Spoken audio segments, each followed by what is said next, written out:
and I'm here with Total Chaos. Introduce yourselves. Hi, I'm Sean Smash, lead guitar. George Justify, I'm bass. Rob, Total Chaos, singer.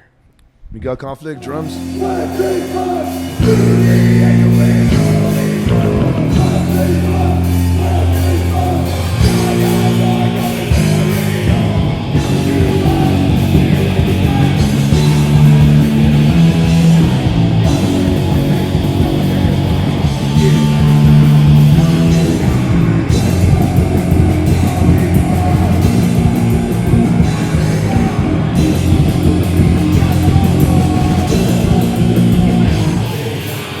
guys are celebrating 30 years of Chaos. Can you share some of your most memorable moments as a band, highs and lows, and what has gotten you to where you are today? We did really well over in Indonesia this past February. No, when was it? April? March, God. Yeah, we were over there. Yeah, we toured so much. Yeah, that was a real highlight. We had 6,000 people in Bali, and then we played in Thailand and a bunch of other places, so that was really cool. That's awesome. Yeah. Cool. What about you guys? Can you share some of like highs and lows and just as a band? I mean, being a band for 30 years. I mean, I know Miguel and Jordy, you guys are kind of new, but Rob, you must have something. You know, the rock and roll business is up and down, especially punk rock. It's up and down, and I can say that there's been some low times, and then there's been some amazing times. But it seems like right now, even though the punk scene is not exactly the perfect right now, but it seems like right now things are starting to flow in the right direction, you know what I mean, for all of us. And I don't know, I mean, the 90s was the best time for me. I grew up in the 80s and 70s, and in the 80s, I used to go to the punk gigs, and that was my favorite time, but there's something happening right now, and I like it. It's cool, and I'm hoping that this is gonna be the more high than low. Yeah, it seems like punk rock kind of has had waves. You know, obviously there was the wave of the 70s and 80s. The 90s were great. You know, the early 2000s came in and there were a lot of pop punk bands. And so bands like you guys maybe weren't getting the attention that you deserved. But now I feel like things are coming back again, and it's in the favor of bands like you guys, street punk. Right. Well, yeah. I mean, there was a lot of that stuff was commercialized too, you know, and we really weren't really about that. You know, we were street punk, and we just kind of always did our own thing regardless of what was happening around us, you know. Yeah. Well, I mean, that is totally true, because the whole basis, we got signed to Epitaph Records in the early 90s, and that was a big help for us, like promoting the band's name. But I mean, we weren't really intentionally meant to be like into a big label like that. It just happened. It was coincidence, and we said, why not? You know what I mean? The truth is that we just we wanted to say what we wanted to say and do what we wanted to do, and we didn't care if the majority of people liked it. We knew that I had friends that liked it, and I liked it, and that was all that mattered. And it really wasn't about making money or business or all that. And that I still to this day treat it this way, even though sometimes it's hard to do other than that. But I try to keep looking at it as this is what I want to do, not for money or anything else, just to support the punk scene and support my friends and bring a certain message to people. Being an individual, an anarchist, forget about the government, forget about this fraudulent money system. I believe me, I have a million ideas. Yeah. And this is what it was all about, why I started the band, and I'm doing it, and I'm doing it even better than I did 30 years ago.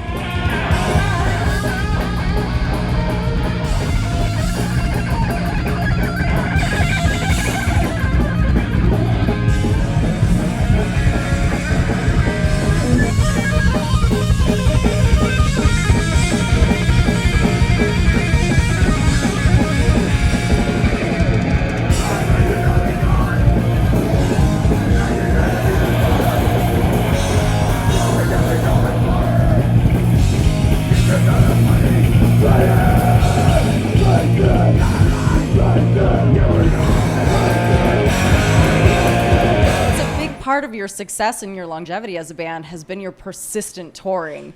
How do you keep up the stamina to tour so aggressively, and what are some of the things you do to prepare, like mentally and physically, before hitting the road? It's a trip because this is a 3-year anniversary, so we're trying to do as many tours as possible and try to hit like as many countries as possible this year. And so we've been touring since December, like the end of December, and we haven't stopped. You know, we took like a month off, and now we're back on the road again.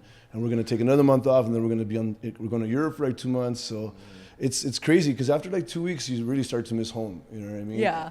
So you really got to prepare yourself mentally to be on this long mission, and take an iPod with you, or take DVD players so you don't go crazy in the van. You know what I mean?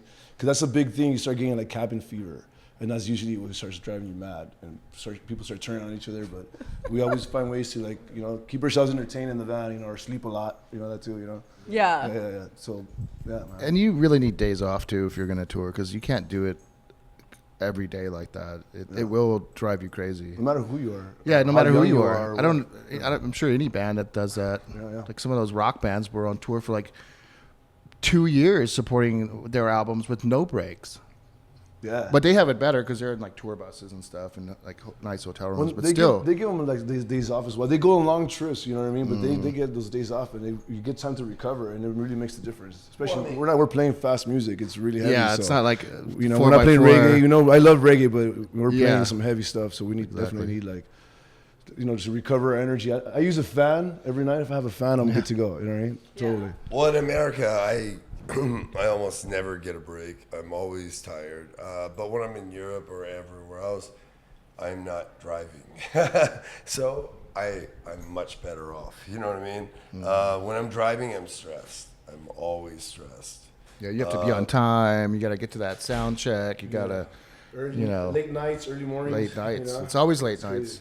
Yeah, you know, this tour particularly, I'm not only handling Total Chaos business, I'm handling exploited business too. So I'm like double tour stressed, manager, jet lagged from Germany, and with very little sleep and driving all the time. Yeah, but you said you were driving this tour. You were really adamant that you wanted to drive. I always drive. But why, if you don't like it? Because I know that I can do that, and I know that I've been driving since 1988. I've never been in a real car accident. I've driven all over the United States, Canada, and Mexico 1,000 times, and not one person has as many miles behind their back than me and never been in a car accident, and I have that on my credit. And because I have this weird system, the way I do things, I trust me more than anybody. And plus, my van is old. It's 400,000 miles. I'm worried about it, and I want to make sure it lasts longer. Yeah. And yeah, because I know the van like the back of my hand. That thing is me and the van are one and one. Like, we're like together. He hardly lets anybody drive it. He lets me drive it, and then actually Jordy. I let Jordy drive, but it was very difficult. Let him do it, you know. Yeah, but we're the night drivers, you know. I was a night driver for years, you know, because Rob drives during the day, you know, for hours. I have bad eyesight at night. So I'll drive during the night, you know what I mean. But then Jordy joined in, and he doesn't drink. Yeah. So I'm like, can you please drive a night so I can party after the show, man?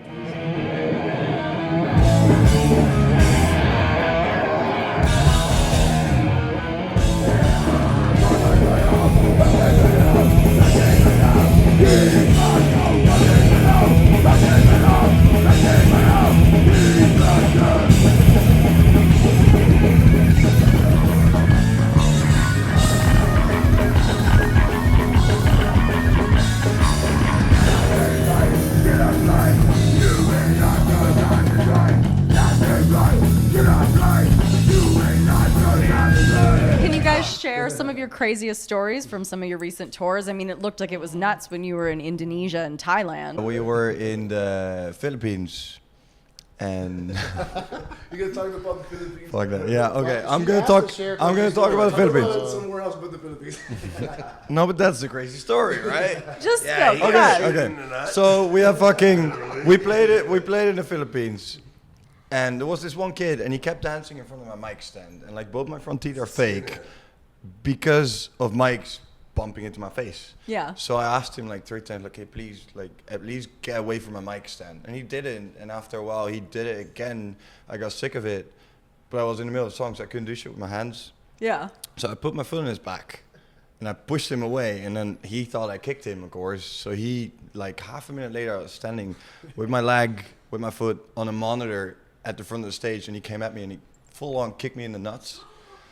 Yeah, so that happened. So I went completely crazy. I was exhausted after like 9.5 weeks of tour. Yeah. Crazy amount of flights. I had food poisoning. I was super fucked up. I was completely burned out. So that I Yeah, came you had out Bali and belly. Yeah. I had Bali belly. He's a fucking BB. So, yeah, fucking BB. Well, I mean, Bali belly, BB. by the time that show happened, we had played 50 shows in 7 different countries. Yeah, You know, yeah, it was like It was insane. too much. It was too much. You made it through though, dude. Like, I did, but it was hard. Like I completely freaked out. Like when the guy kicked me, of course. Like Yeah. even if I would be fresh, I would still freak out. I'm like, why the fuck are you gonna kick me in the nuts when I'm on stage? So I went at him. There's even a YouTube video online of it. Like you see me going with my bit, like, what the fuck? And then his friend fucking punched me in the face, and I actually lost one of my teeth.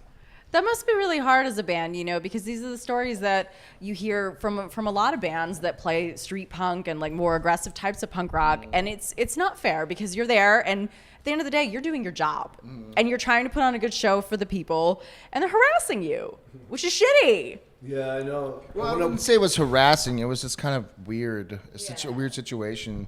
It's just like they kind of apologize after and say we were just really excited. We don't know how to deal with you guys. Yeah. Because when we first walked in, like they had to escort us in because there was like hundreds and hundreds of people. It was packed. A mob, dude. And then as soon as they saw Rob, they're Yeah. it's Rob. So Oh like my everybody God, started I got running over. You know, mobbed, dude. yeah, It was like 1,000 kids. Oh. It was a mob. Yeah, it was insane. But they were sweethearts. But Yeah. it was They were still just a overly mob, excited, you know? and they were grabbing me. Ah. It was total It was like, chaos. Holy It shit. was literally. I Yeah. said, dude, I'm just a regular guy, man. You know what I mean? Yeah. I don't know what to say. That's the way I look at it. I'm just a regular guy. Yeah, you're doing you and you're playing your music, and I mean, I play music because I have a message to say. And I got in the punk rock business not because I grew up in punk and I loved it. And the reason why I loved it is because of the message. Yeah. So for me, punk is the message. And I grew up on Dead Kennedys and stuff like that. And so when I, in the 80s, you know, I used to go to punk gigs and it was always the message. It was not any of the other stuff. It was to tell the people something. Yeah. And the main thing I've learned after all these years, I mean, I've been in the punk scene since early, like 84, 85, is you have to be a free thinker and you have to think for yourself. The more I get older, I notice that most people don't really think for themselves. And even if they say they think for themselves, I notice they actually don't.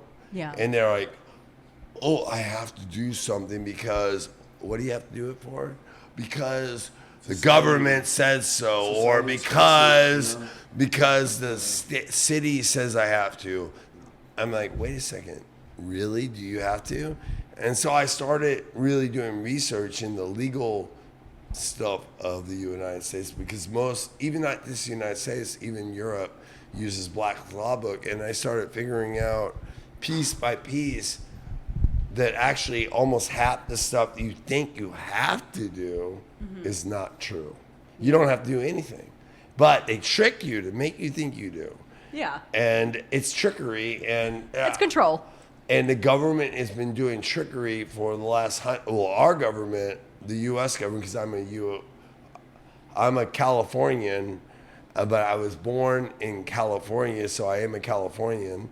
I'm not a U.S. citizen. I am not a U.S. citizen. I'm a Californian.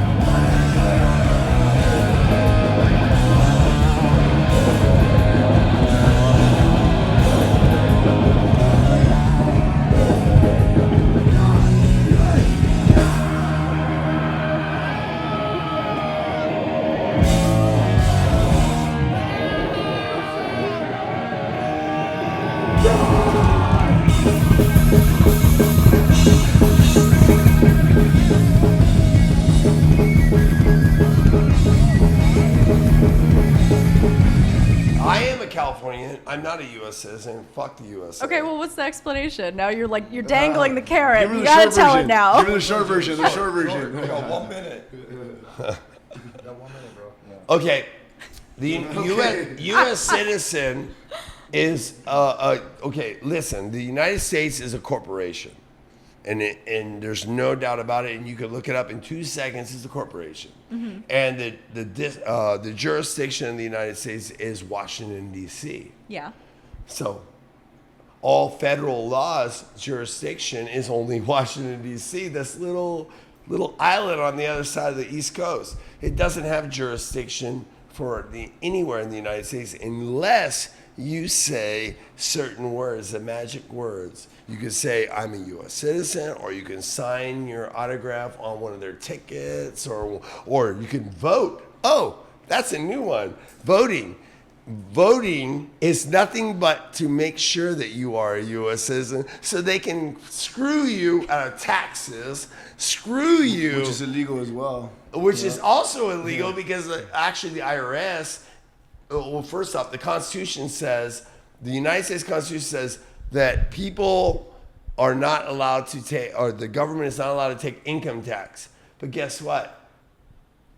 They're not taking income tax. The IRS is taking your income tax. The IRS is not part of the government. Yeah. So you're getting screwed by the mob. And it doesn't even matter about the United States government. The United States government are a bunch of crooks anyways. They're racketeers. And right now they're about ready to start a war with Iraq. So we're talking about a massive mobster mentality here. So I would rather have, what's that guy's name that was in prison in Mexico? The guy, Chapo. He would be a better fucking government than this fucking government in the United States. I would rather have a Chapo and say, that's my president, man. Hell yeah, El Chapo. Let's get him out. Free Chapo, man. Free El Chapo, and he's going to be our president.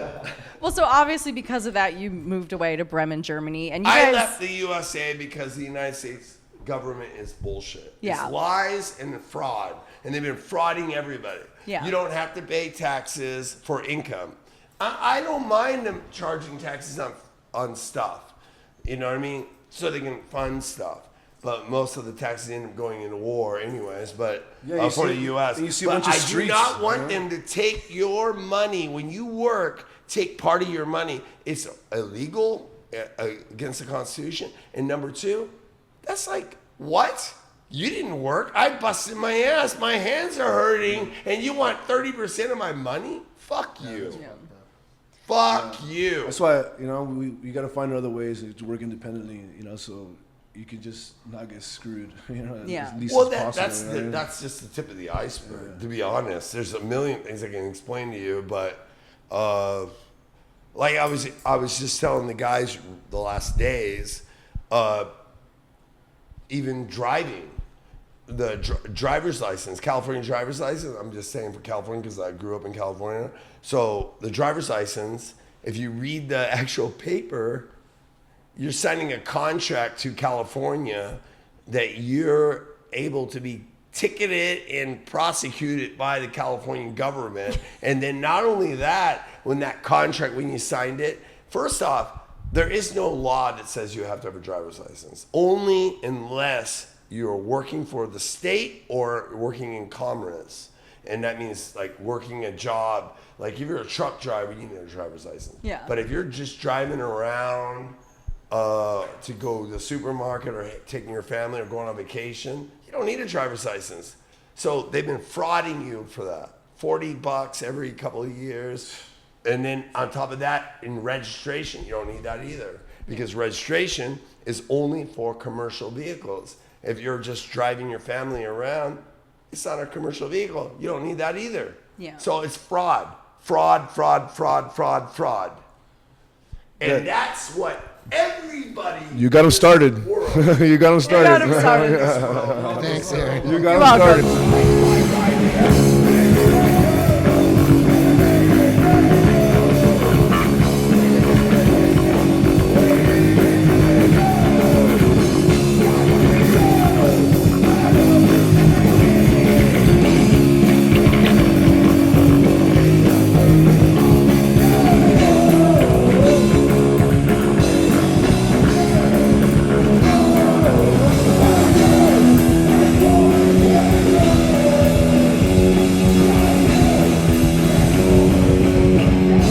told you not to do it. He told you not to do it. I had to ask. He was dangling the carrot. So to get this back on track, with you guys all living in different places, how does that work for band practices and such? I mean, Jordy, you live in Holland, you live in Palm Springs, you live in LA, you live in Germany. It works. I mean, Skype. everyone comes down, you know, before the tour starts, and we kind of get it together. So you don't really need that much band practice, since if you know We practice every night for like 2 months straight. Exactly, that's true. So that's more than enough. That's true. We pretty much like get together and we start writing music, and that's when we really like kind of focus on the new stuff and really getting tight on the next stuff that we want to release. You know what I mean? Because Yeah, everything else we already yeah. play. You know. Sorry. And also, you know, you can practice at home. Just go over the songs. You already know them. Yeah, So exactly. that's it. You know, it's not like we're coming in with a bunch of new material. That's when we first signed to Epitaph Records, because some of the guys talking about religion were living all over the place. And not only that, no effects too. And I was like, how did they rehearse? Because it was 94, 95, you know what I mean? And I'm like, or 93 actually.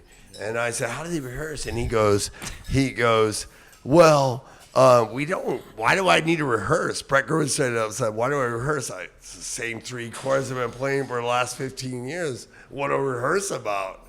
He goes, we only rehearse when we get ready to go on tour or we're recording a new album. And I was like, okay, cool. Yeah. And so even though I didn't practice this belief, what Brett Gerwitz told me, until much later on, I did keep this in the back of my head, you know. And then eventually we got to this point where we were touring so much for like, Hey, and Miguel, Sean, you like, want I to don't keep wanna it down over rehearse. there with your beers? I don't want to rehearse either. And he's like, fuck it, let's not rehearse. And then I moved away, and then Sean used to live in Texas for a while, and I didn't even see him half the time. So it's like, we didn't rehearse. I mean, if you don't know the songs by now, then you really shouldn't be in the band, right? Seriously. Yeah. I don't even listen to the songs. I just know them. You know what I mean? It just comes naturally. We've been doing it so long. You know, like we follow like a certain structure in the set as well, so songs flow in a certain way. You know, and then as we write new music, we start like just changing certain things around. You know what I mean? Yeah. But it sucks because there's so many songs we want to play that we can't because there's just not enough time in the set list to do it. You know? Yeah, for sure. Yeah. So do you guys have plans for any new music, you know, with the addition of Oh, yeah. Jordy in the band? Hell yeah. Actually, we are. We're after this Exploded tour. Me and Rob and Miguel are going into the studio to work on some new stuff. And then Jordy's gonna do bass in Holland because he has to leave, but he has a studio over there. After Sean plays the bass for the old tracks. Well, I gotta lay the foundation. Just like he did on the last 3 albums. Hey, you I play know, bass on someone's one got to song. do it. Oh, I'm sorry. Miguel played bass on one song. And Jordy, well, they'll see a picture of him, right? Well, they will. He's in the band.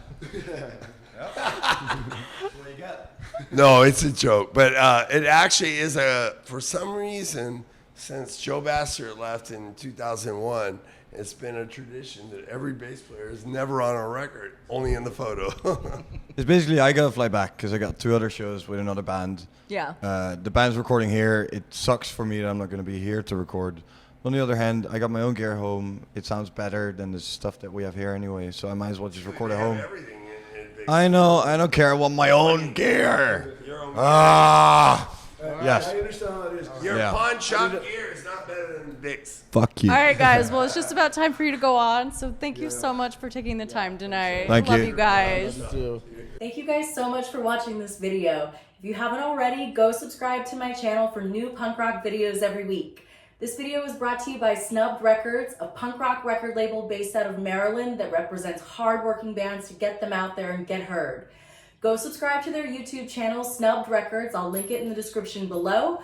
And check out their artists. Go to snubbedrecords.com to shop their merch, shop the artist merch, and they also have a huge announcement. On April 13th, they're doing Blitzkig's reunion show in the DC area. So if you're in that area, head out to the show to check it out. Also, follow Snubbed Records on their social media platforms. Thanks for watching.